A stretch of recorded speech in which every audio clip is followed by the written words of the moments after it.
Hello, Morongo Basin and listeners around the world online at Z107.7fm.com. Here is the Z107.7 local news for Thursday, August 31st, 2023.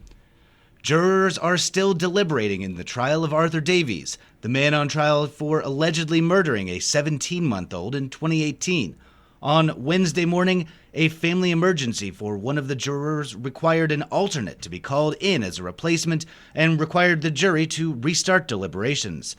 That ran until the end of day yesterday, and the jury will reconvene this morning at 9:30 a.m. We'll have the verdict on this long-running trial as soon as it is delivered, right here on Z107.7. The driver of a Frontier communication truck was injured during a rollover accident on 29 Palms Highway in Morongo Valley just before 7 a.m. yesterday morning. The work truck, which was upside down on the north side of the highway, left the unidentified driver severely injured but able to speak with paramedics when he was taken away. California Highway Patrol officers at the scene told Z107.7 that the driver of the truck was allegedly on his phone and not wearing a seatbelt. A representative from the CHP later said that the vehicle was driven by Jonathan Battles, a 49-year-old male from San Bernardino. The CHP said Battles allowed the Chevrolet to drift to the left and strike the raised concrete center divider. Battles then steered the car to the right and off the road where it overturned in the open desert. Battles was not wearing his seatbelt and was partially ejected. He sustained major injuries and was transported to Desert Regional Medical Center. The investigation into the incident is ongoing. Last night's open house with San Bernardino County's Land Use Services Department was well attended by Morongo Basin residents seeking answers to their property questions. Reporter Heather Clisby was there and brings us this report. Multiple staff of the San Bernardino County Land Use Services Department were standing by last night at the open house event held at the department's local office lobby in Joshua Tree. Residents came with notes, questions, and printed out ordinances ready for the in-person connect. The event brought housing developers, short-term rental owners, remote residents, and affordable housing advocates, among others. The encroachment of light pollution was a common concern, as was the health of aquifers being strained by development. One woman wanted to open a wedding venue, while another sought a permit for a pet water cremation system. Some came ready with a list, like David S. Multiple issues ranging from conditional use permits that are, I feel, out of reach for those people who started this, shipping container permits for swimming pools or living, light ordinances, the anonymity of the complaint system that rips apart neighborhoods and makes everyone suspicious of everyone, runs the gamut. Meanwhile, Steve Bardwell, president of the Morongo Basin Conservation Association, came with a single inquiry. So I question why, in the preparation of staff reports for so many of the big developments out here, that there's no reference to the community action guides and the respect of the wishes of the community that are reflected in those guides. There's a real shortfall there.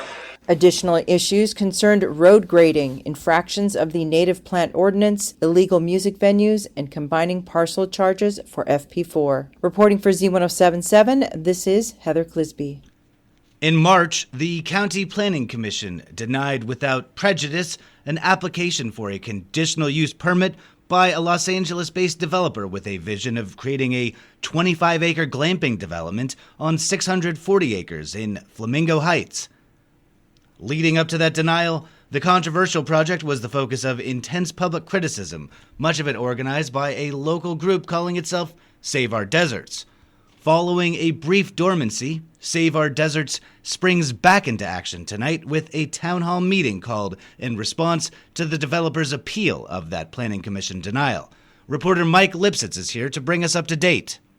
Bringing everyone up to date is one of the main purposes of tonight's meeting. According to a statement at SaveOurDeserts.org, the 6 p.m. Town Hall meeting at Flamingo Heights Community Association on Paris Street off State Route 247 has been called in response to significant community concerns in connection with the glamping developer's newly revised proposal. After a status report on the planned 75-unit development and the appeals process, the glamping task force wants to hear from the community and use that input to map out the road ahead. You can find a link to the Save Our Deserts website and to tonight's agenda at a link in this story at Z107.7fm.com. Reporting for Z107.7 News, this is Mike Lipsitz.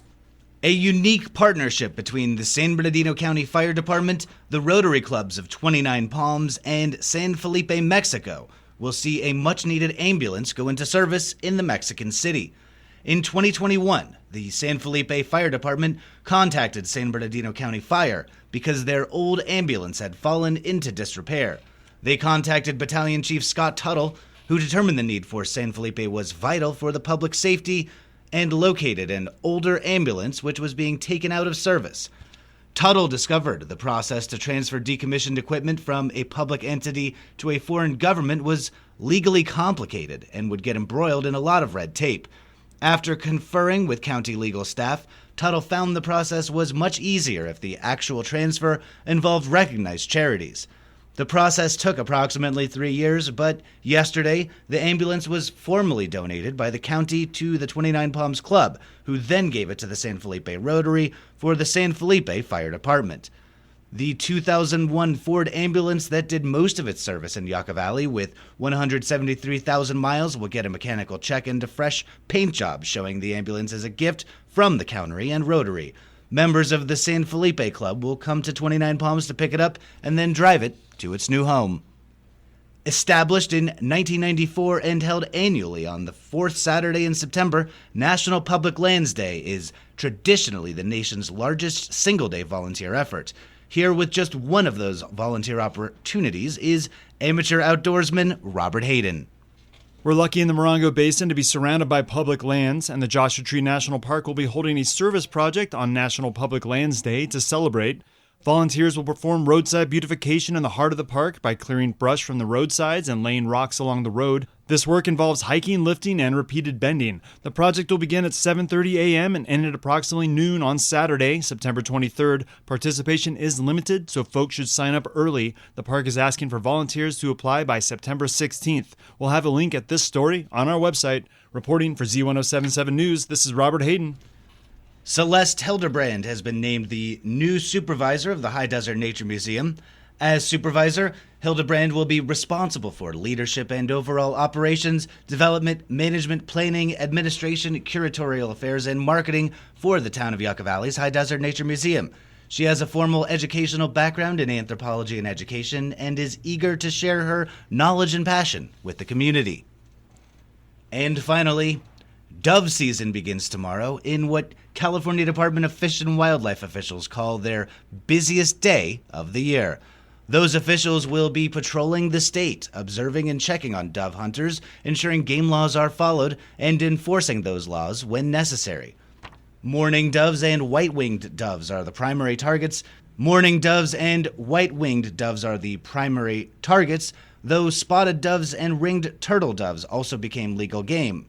The invasive and ubiquitous Eurasian collared dove is open year-round with no bag limits. Dove season runs through September 15th and kicks off bird hunting season in California. The Department of Fish and Wildlife offers numerous walk-in public dove hunting opportunities at its wildlife areas throughout the state. To locate wildlife areas and learn more about permits to hunt throughout the state, see links in this story at Z107.7fm.com. That's our local news. Hear local news 7 times a day, 7 days a week at 7, 8, 9, noon, 4, 5, and 6. If you hear news happening, let us know about it. Email us at tips@z1077fm.com. Reporting for the Morongo Basin News Leader, the award-winning Z1077 Local News, I'm Jeff Harmetz.